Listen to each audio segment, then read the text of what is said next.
Hello friends, welcome to के are basic study. Friends, आज आपको बताने वाला हूँ गुणनखंड। ठीक है, गुणनखंड कैसे बनाते हैं। तो गुणनखंड बनाने का जो होता है ना, 3 तरीका होता है। सबसे पहले तो एक सिंपल सा मेथड होता है, ठीक है, जो मैं अभी आपको बताने वाला हूँ। और दूसरा मेथड जो होता है वो मेथड होता है एक फार्मूला बेस्ड होता है, ठीक है, जो कि आपको मैं पहले भी वीडियो में बता चुका हूँ, ठीक है, और भी आगे बताते रहूँगा। और एक और मेथड होता है जो होता है पूर्ण वर्ग बनाने की विधि, ठीक है।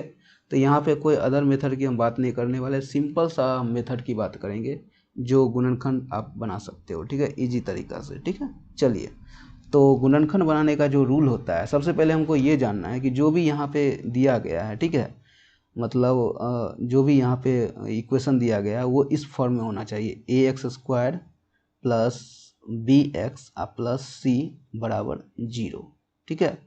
इसको द्विघात समीकरण भी बोलते हैं। तो इस फॉर्म में अगर है, ठीक है, तभी उसका हम क्या कर सकते हैं, गुणनखंड यहाँ पे निकालिएगा, ठीक है। अगर द्विघात होगा तो इस तरह से आपको निकालना है। चलिए बताते हैं कि ये जनरल फॉर्म होता है, ठीक है, आपको ऐसे ही याद रख सकते हैं, ठीक है, द्विघात बहुपद का। यदि बहुपद अगर इक्वल टू नहीं रहेगा तो बहुपद हो जाएगा, इक्वल टू रहेगा तो समीकरण हो जाएगा, ठीक है। तो चलिए सॉल्व, मेन हमको सॉल्व करना है। तो x square plus 10x plus 16 बराबर 0। तो इसका आप निकालने के लिए सिंपल पहले काम ये कीजिए कि इसको क्या कीजिए, इससे मल्टीप्लाई कर दीजिए, ठीक है, कर दीजिएगा। इसका जो भी यहाँ पे अचर वाला यहाँ पे पार्ट होगा उसको 16 से मल्टीप्लाई, यहाँ पे कांस्टेंट से मल्टीप्लाई कर दीजिएगा। जैसे ही मल्टीप्लाई कीजिएगा तो ये कितना आ जाएगा, यहाँ पे कुछ नहीं तो 1 है, यहाँ पे 16, तो क्या हो जाएगा 16 गुने 1 बराबर 16, ठीक है, 16 आ गया। अब देखिए 16 को जो जो भी यहाँ पे आया है उसको इस तरह से तोड़िए कि उसको जोड़ने या घटाने के बाद ये 10 आ जाए, और गुना करने के बाद तो ये तो ऑटोमेटिक 16 रहेगा ही, ठीक है। यानी कि 16 को आपको इस तरह से तोड़ना है कि जोड़ने या घटाने के बाद हमेशा ये आना चाहिए 10, ठीक है। तो चलिए 16 का ऐसे तोड़ सकते हैं, तोड़िए। 16 को तोड़िएगा तो 2 से लगाइएगा तो 8, फिर 2 से लगाइएगा तो 4, फिर 2 से लगाइएगा तो 2, फिर 2 से लगाइएगा तो 1। तो यानी कि देखिए 2 दूनी 4, 4 दूनी 8, 8 दूनी 16 आ गया।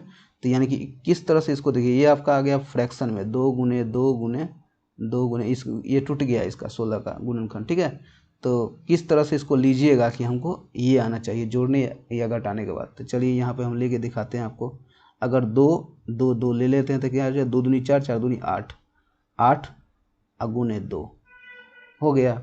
अब देखिए 8 और 2 जोड़िएगा तो 8 2 क्या होता है, तो 10 हो जाता है, ठीक है। घटाइएगा तो 6, 6 तो हमको चाहिए नहीं, तो हमको हमेशा क्या बोले हैं, जोड़ने या घटाने के बाद। यहाँ जोड़ने से क्या मिल रहा है, 10 मिल रहा है ना, बस हमको यही लेना है, मेरा काम हो गया, ठीक है। अब चलिए, तो यहाँ पे हम सीख लेते हैं इसको 8 और 2 में, यानी 10 को जो है 8 और 2 में तोड़ देना है, ठीक है। अब देखिए गुना करने के बाद देखिए 8 दूनी 16, ऑटोमेटिक 16 ही रहेगा, तो इससे फ़र्क नहीं पड़ेगा। तो चलिए मेन आपको यही चीज़ सीखना है, ये सीख गए उसके बाद गुणनखंड आप कर लीजिएगा। तो चलिए यहाँ पे बताते हैं कैसे कीजिएगा। एक्स स्क्वायर प्लस ये 10 है ना, 10 को तोड़ना है 8 प्लस 2 में, ठीक है, इंटू एक्स है तो एक्स प्लस 16 बराबर 0। तो इसको ऐसे लिख सकते हैं, x square plus 8x plus 2x plus 16 बराबर 0। अब देखिए, अब क्या कीजिए, इसमें और इसमें कुछ कॉमन आएगा, अलग अलग कॉमन ले लीजिए। इसमें कुछ नहीं कॉमन आएगा, सिंपल x कॉमन आएगा, ठीक है। x अगर कॉमन लीजिएगा तो यहाँ बचेगा, एक्स स्क्वायर था तो यहाँ सिंपल x बचेगा, अब प्लस इधर से x कॉमन लीजिएगा तो यहाँ 8 बच जाएगा, अब प्लस 2, यहाँ से क्या कॉमन आ जाएगा 2, तो बचेगा क्या x, अब प्लस 2 जैसे ही कॉमन लीजिएगा तो 16 था, तो 2 कॉमन हुआ तो यहाँ बचेगा सिंपल 8 अब बराबर 0। अब देखिए ये पार्ट में और ये पार्ट में x प्लस 8 कॉमन है ना दोनों में, तो यहाँ पर x प्लस 8 कॉमन ले लीजिए, तो x प्लस 8 कॉमन लीजिएगा तो यहाँ बचेगा क्या x, और इससे क्या बचेगा सिर्फ 2 बराबर 0। तो फाइनली जो आपका आया वो x plus 8 is equal to 0 और x plus 2 is equal to 0। तो फाइनली यहाँ से x बराबर कितना आ गया, -8, x बराबर -8 और x बराबर यहाँ पे -2। सिंपल इसका गुणनखंड निकल गया और आंसर भी x का वैल्यू भी आ गया, ठीक है।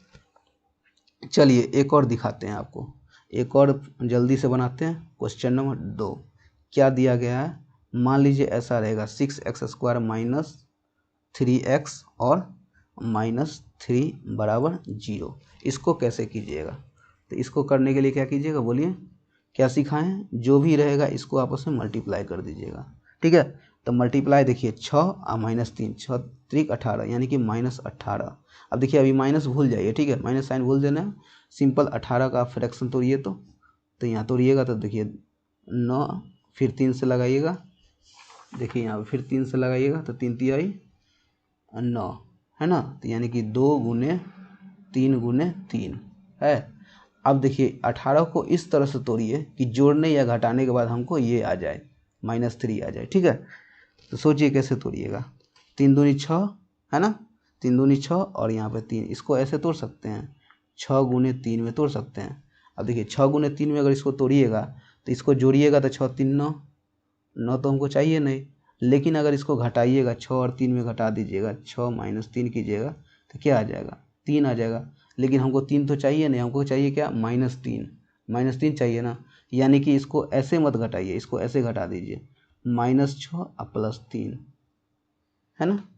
इसको अगर ऐसे घटेगा, देखिए आप बड़ा में से छोटा घटेगा, बड़ा माइनस में है तो हमेशा क्या आ जाएगा, माइनस क्या बन जाएगा, -3 है ना।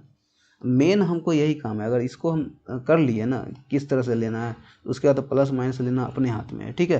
तो हमको ये वाला लेना है -6 और +3, ये वाला हमको उठाना है, ठीक है, ताकि हमको -3 ही रिजल्ट मिले, समझ गए यहाँ पे। तो कैसे करना है, चलिए तो सिंपल यहाँ पे कीजिए, क्या है 6x² और -3 को जो है यहाँ पे सिंपल ऐसे लिख दीजिए।